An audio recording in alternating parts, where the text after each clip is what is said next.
I love this camera, but it's very heavy, it's expensive, so if I drop it, it's going to cost me a lot of money to fix it, and so I don't take it everywhere.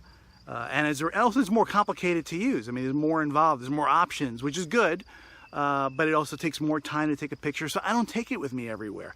And as a result, I lose a lot of really good opportunities for photography. So instead, I try to apply the principles that I use in taking photos with this camera, and I try to apply it to that camera, the one that's shooting this video right now. And that's what we're going to cover in the Art of Phoneography, my 3 workshops at Weir Farm that are all free of charge, but you got to call and you got to register because we don't have a lot of space. We're going to be meeting in a barn, very nice and cozy, but there's a limit to how many people we can take. So if you haven't done it now, call right now.